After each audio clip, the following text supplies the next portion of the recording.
Okay, I want to get straight into it. This workout was a full body workout with a lot of weights.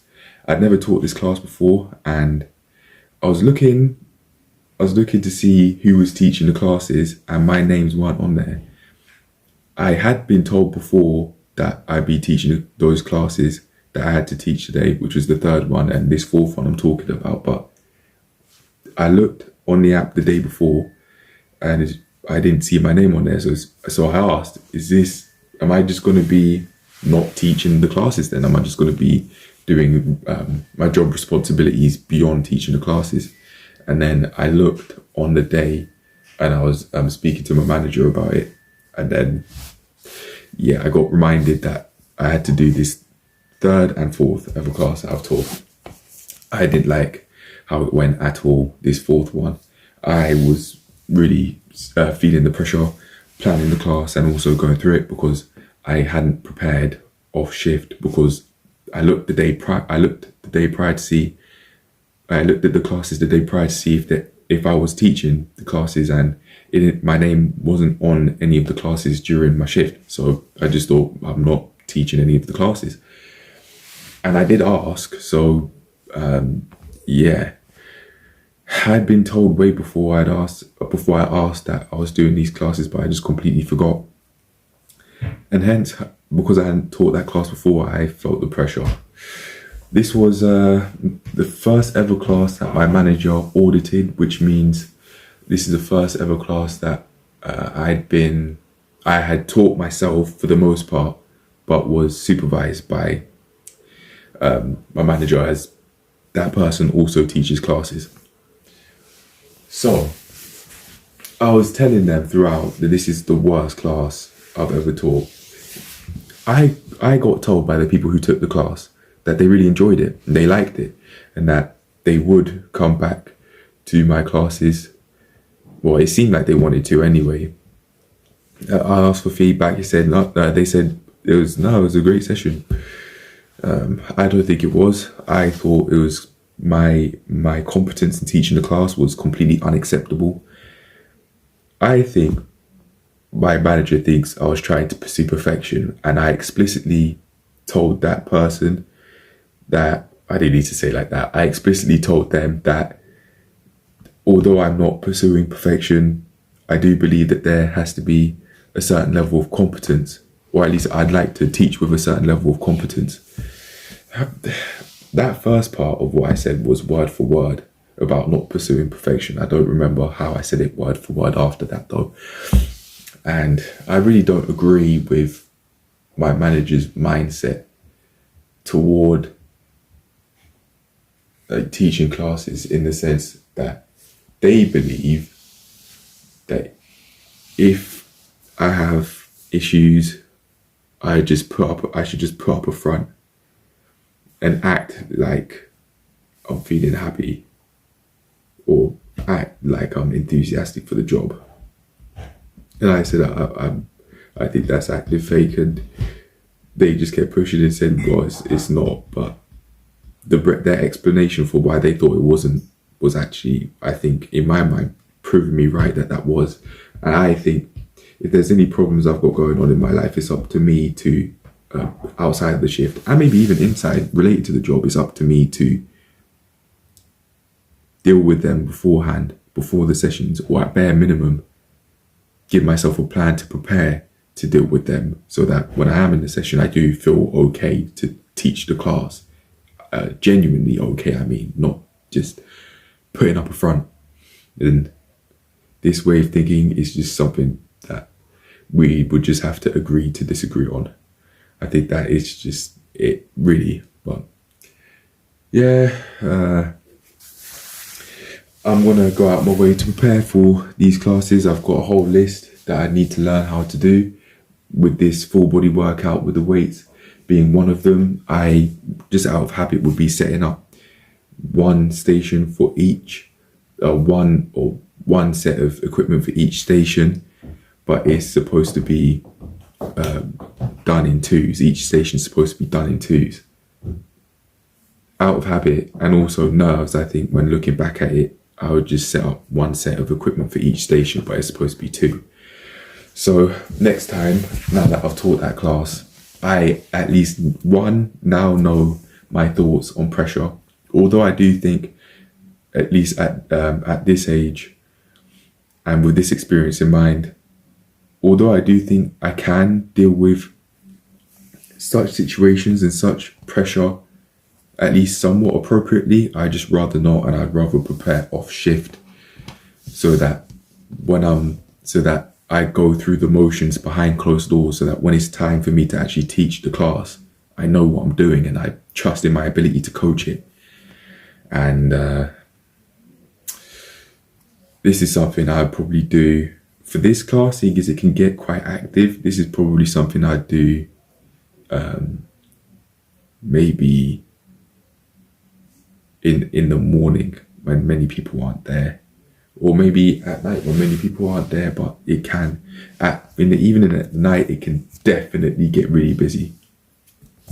But going back to what the advice that I was given, I got a document about, I don't know why my pillow was under the bed, but anyway, I got a document about all of this, the advice that my manager had for me. We had a full-on half-hour to 40-minute conversation about the class, and I told that person that, again, I didn't need to say it like that. I told them that I didn't think it was of an acceptable standard. I thought, word for word, I said I thought it was unacceptable, even though the people who took the session thought it was a great session. But maybe, like how I thought off camera after it happened, I thought they could just be saying that. I might have actually said that on video, now that I think about it. But anyway, yeah, there definitely could be a lot of improvement. Like my manager said, there are some positives and negatives. I just think there are some parts that I did fairly well, and some places I can improve on, not necessarily negatives. Some things I liked, some things I didn't like, really. Yeah, I'm looking at it right now.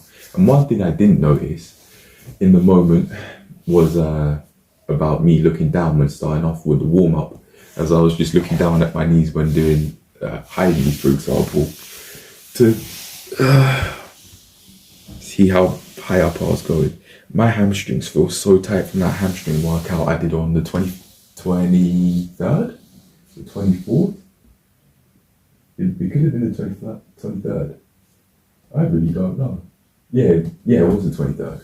All that while ago, my legs are feeling so sore, even still. But yeah, I've just got to keep preparing, keep doing a lot of stuff off shift. Maybe have a certain amount of hours a week I'd like to do preparing off shift, or doing work related stuff outside of shift hours, so that I can provide the sessions to an exemplary standard, not for my up and coming PT business that I'd have to do on the premise I want to keep this job, which I do, but to just feel satisfied with my performance at work. That's it, really. I just want to feel satisfied, and I'd never want to have a session which people really didn't like that's in my name, because my name's attached to that. And with that being attached to my name, that's attached to my reputation. I'm not trying to ruin my reputation just as soon as I've basically started. This is my 4th week in, but next week I would have been doing it for a month. So if I go for maybe 2 weeks more than that, so 3 weeks, if I have this job for 3 weeks longer, then I would have surpassed how long I worked for my first ever job. This is my second ever job, and I have a hunch, because I held out and I didn't get a job that I wanted to do and I didn't get a job that I didn't want to do just for the sake of money, like packing shelves, because I was getting my qualifications. I had my level 2. I don't think I would have actually wanted to stay. I probably at these jobs I would have got and not liked, and that I'd be underqualified for because I would have had my level 2 qualifications. I did have my level 2 qualifications during February. This starting from February this year.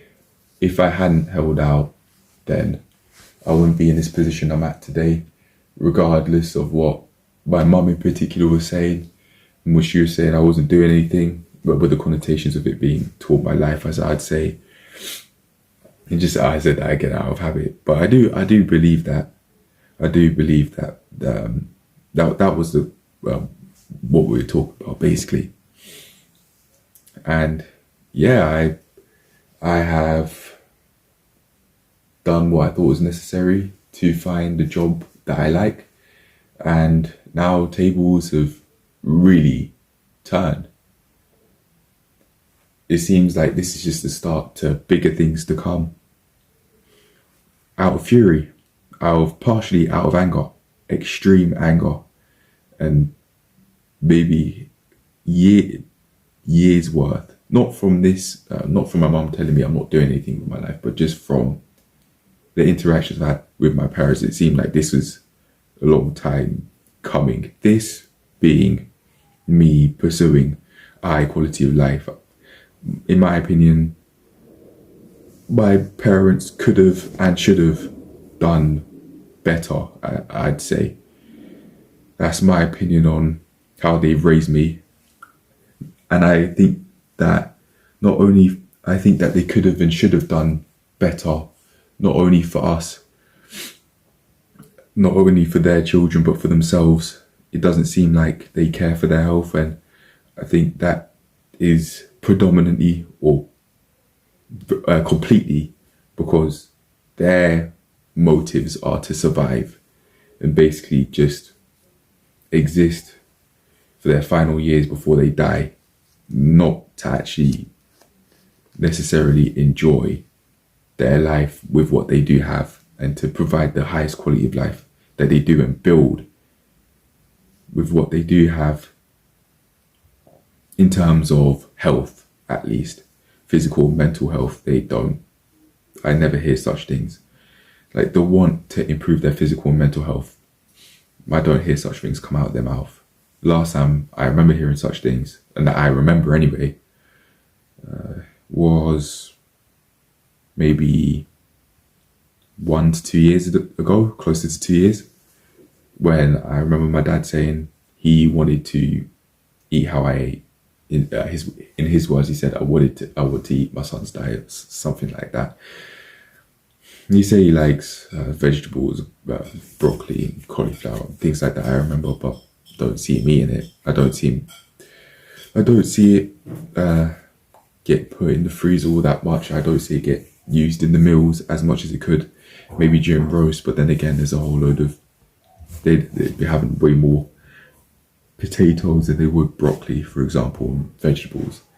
Yeah, it's in the diet, but compared to everything else that's in the diet, it's in smaller proportions.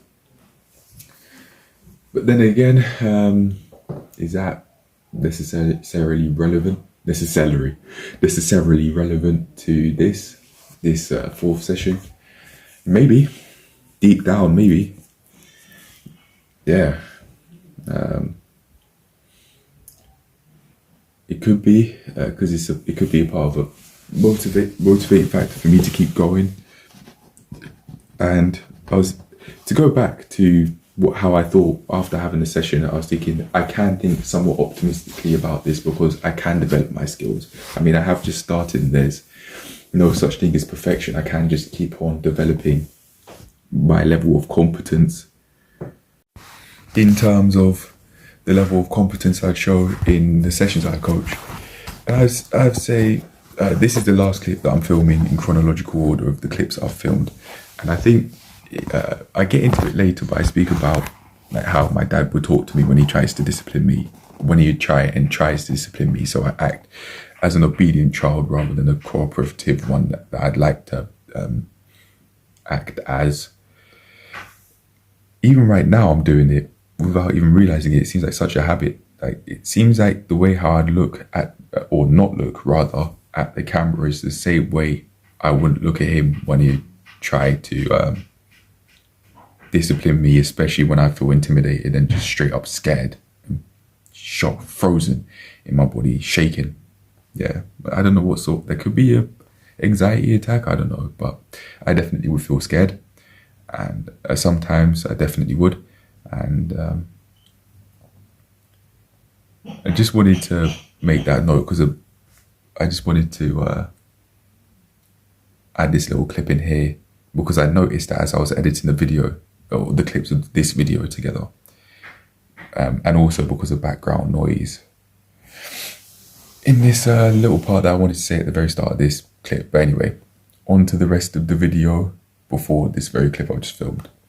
If I do want to work on such things, I can just look at the camera and not look away, because it is a part of why I'm at where I'm at, not even looking at the camera when recording.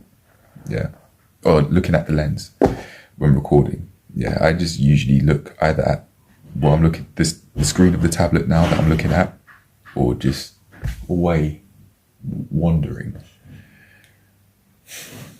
It's a part of why I think the way I think is not something to be overlooked, in my opinion. I find as I've tried to just look straight at the camera in the past that I think more straight, and I think of what I'm trying to say as I'm saying it, or at least I think before speaking a little bit more. So I'd be better off just looking at the camera because I think it helps with mental clarity. Even right now, I'm thinking as I'm talking, which I wouldn't necessarily consciously do when just wondering, which could help me long term, thinking at that level and developing it from there, because that level of mental clarity would help me in every aspect of my life. So as I've said, it definitely, in my opinion, is not something to be overlooked. But anyway, on to the rest of the video. Cheers to figuring these things out, this life thing out. Cheers to living more ideally and all that stuff. But anyway, on to the next clip and on to the rest of the video that I filmed before this clip, in terms of the clips, in terms of how I filmed in chronological order. Yeah, all right, anyway, on to the rest of the video. Bye. I'm getting there slowly and surely, but with this life transformation stuff, bit by bit, one day at a time, one conversation at a time, one exercise session at a time. But anyway, on to the rest of the video that I provide in the sessions. Yeah. Anyway, I'm feeling really hungry. I want to go out, go exercise, do my calisthenics, do my weightlifting. So I'll leave it at that. I didn't do any of that yesterday, and it's 3:20. So if I want to and sleep relatively easily or at a relatively ideal time, then I've got to go out, go do my stuff now. Anyway, that's it. I'm done. Peace. Cheers to further developing my competence, and cheers to thinking more optimistically, even though I could experience a motivation dip. Sometimes I was thinking I might actually cry from how the session went, but I didn't. And I was thinking this as we were talking, not because my manager was talking to me in an extremely disciplinary way. They were going out their way to be very helpful, giving me advice and with how the session went. But it's just me. I think I could have been breaking myself down mentally from having such unhealthily high standards, or perhaps the way how I'd speak to myself is very similar to how my dad would speak to me when I do something that he doesn't like. So maybe that's a main part of why I got it from. Like father, like son, daddy issues, maybe.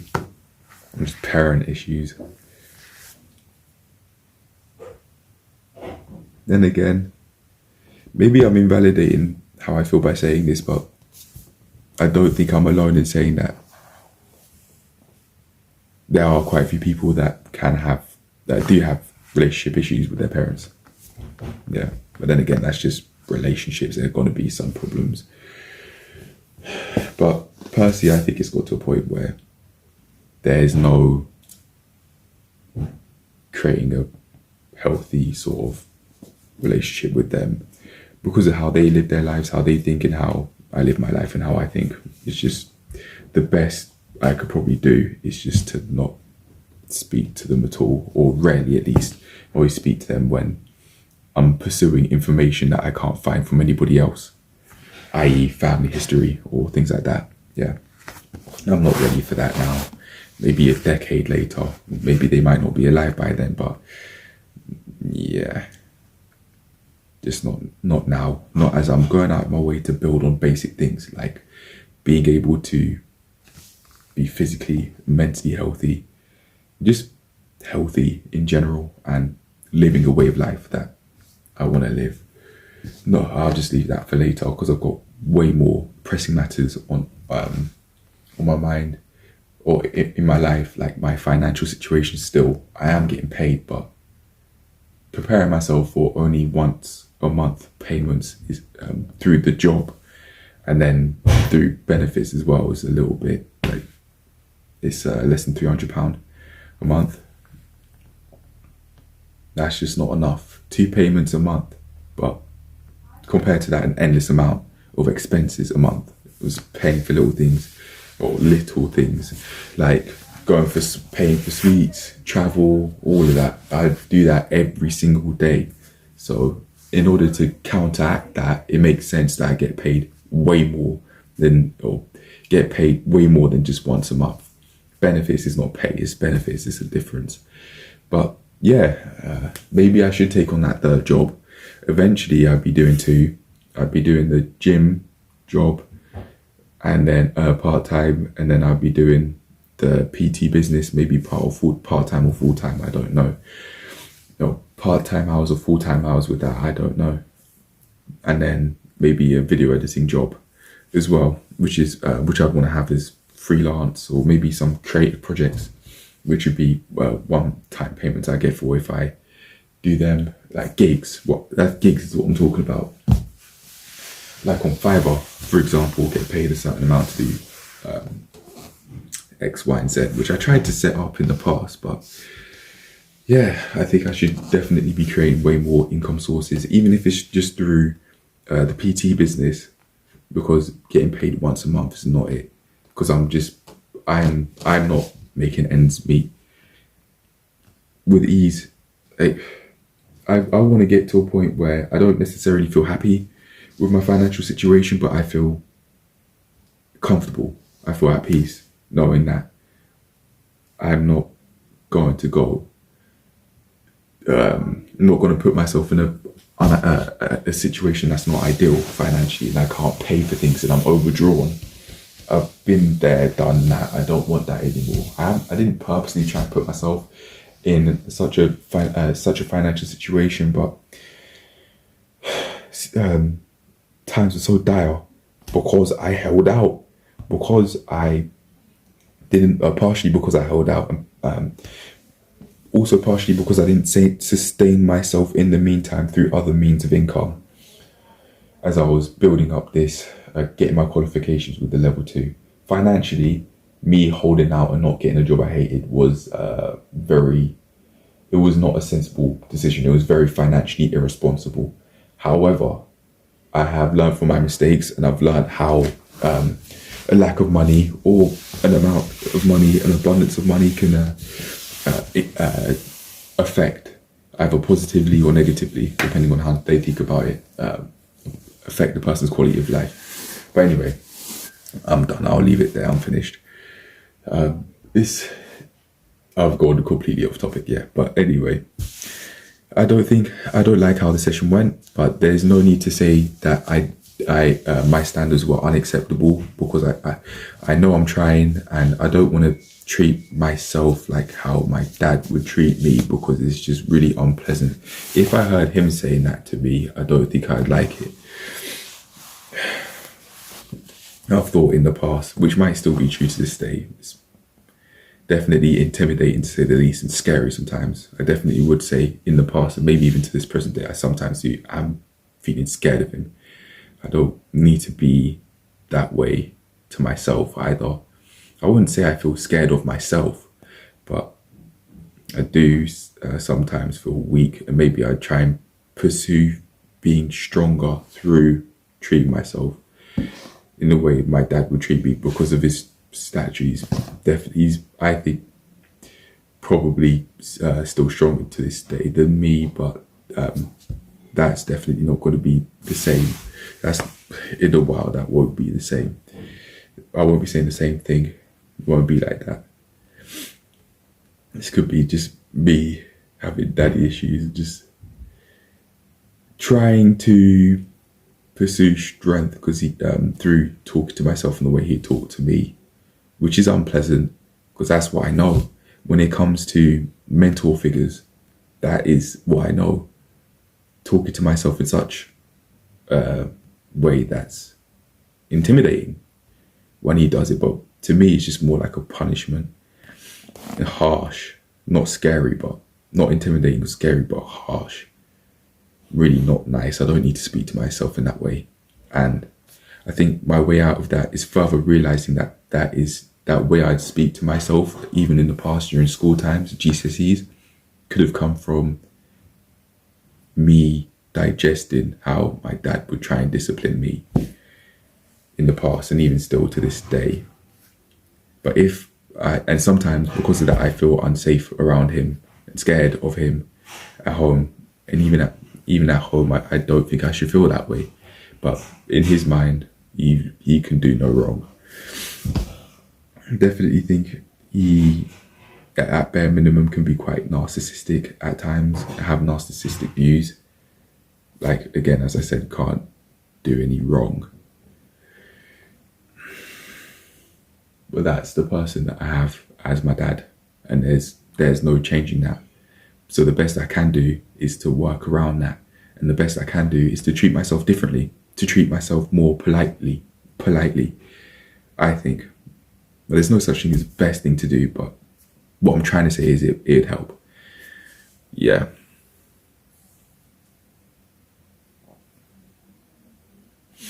With all these calluses that are seeming to grow, I can feel the dead skin here. You can't really see it because of the quality of the camera, but it seems like my hands have started to build the calluses and get stronger. I can see it in the darker patches of skin around here from all holding the bars for so long. I think that's it. In terms of managing myself, I think it would help out if I were more polite to tell myself, like during this fourth session, for example, that it is okay. It might have been the worst class, in my opinion, that I've ever taught, but I don't have to think about it like that. I could just think of it as there are many places I could improve, and it's okay. It's okay to not teach a class to a standard I'd want or like to teach it at if I've never taught it before and if I haven't prepared for it. Like that's, like my manager said, that's normal. Feeling a certain way, believing that I could improve due to inexperience is normal, and it's okay. It is okay to want to achieve more. It's okay to want to achieve at a higher standard, but I don't need to go about it by talking to myself like that, saying it's unacceptable by my standards. That's who said it, me. But to counteract that, I don't need to talk to myself like that. I don't need to be harsh. I can be more kind to myself and say, I tried and I was getting there by saying I can think about it more optimistically. Unacceptable. My efforts were unacceptable, I said. And what I'm getting at is, my pessimistic way of thinking perhaps is really showing that although I tried under the specific circumstances, in my opinion, that wasn't enough for me to feel satisfied with how I taught. Or mindset. I think it's just me over this maybe half hour I've filmed. It's just to do with mindset. And I've been making things unnecessarily difficult for myself. In terms of teaching to a high standard, if I'm not kind to myself, things don't have to be like that. I can decide to treat myself in a more polite way, in a more respectful way. I don't have to say, I taught terribly. I thought the session went terribly. I don't have to, like I did after the class. Things don't have to be like that. I think as some people say, this definitely could be my calling. I wouldn't think of it like that, but that's just what's come to mind. It's something I want to do, is what I'm saying, basically. And in pursuit of coaching to a exemplary standard, not just an average standard, but a exemplary standard where I feel extremely satisfied, and so do the people who took the class. I can demonstrate the class on camera, and I can just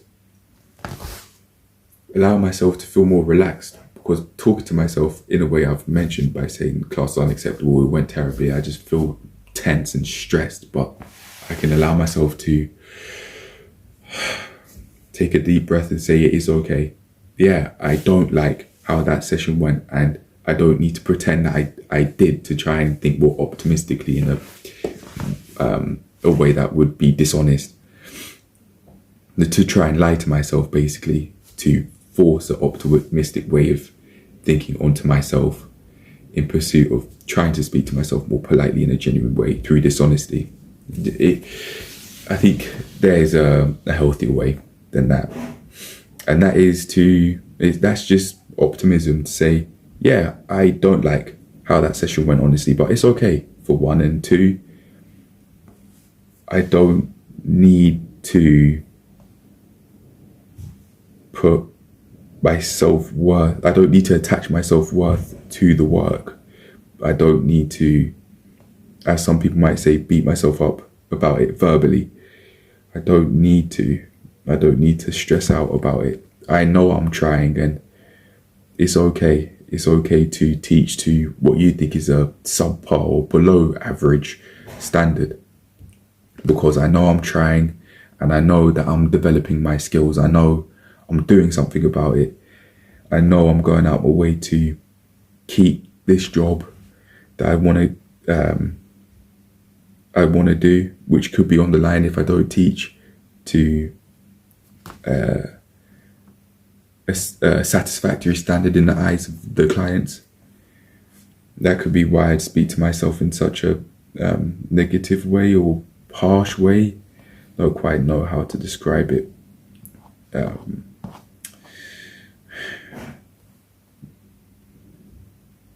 But yeah, things don't have to be like that. I can decide to think about it more positively. I can decide to go out my way to get more educated as well, with describing what's on my mind. That would help with optimism, and just describing how I feel and how I think from a rational standpoint about things too, which would significantly determine the state of my mental health, or how I think about certain things, like how I'm doing, the standard I'm teaching at, or doing this job at the gym at. This job at the gym, that's almost a tongue twister if I kept saying that fast, yeah. But anyway, I think I'm now done. That's something I'll think about, that connection I've made, how my dad would speak to me and how I speak to myself through these sessions, in which I, in my opinion, might be teaching to a subpar standard, and also through GCSEs I talk to myself in a similar way, but just more aggressive or more harsh. As I mentioned in the past, through sometimes when I wouldn't do the schoolwork properly, I call myself a fucking idiot. And I say that with a lot of hatred. It seems like I'll be creating the foundations for self-hatred as I hear my dad speak now. But yeah, it definitely is something to think about. Maybe that's where it came from. And maybe that way of thinking is not truly me. Maybe I haven't necessarily, in that way of thinking, found my own way of going about things and speaking to myself in a way that I truly like, and a way in which I feel relaxed from and not stressed from. Cheers to finding that. Cheers to pursuing that, because I don't want to put myself down a path of unnecessary health issues through stress, and then stress related health issues through up here unsolved family issues and unsolved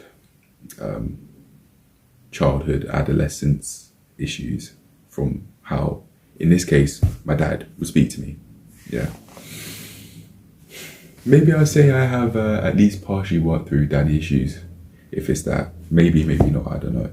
But yeah, just with both my mum and my dad, there are a lot of problems. Problems in which I'm going out my way to solve in a very furious way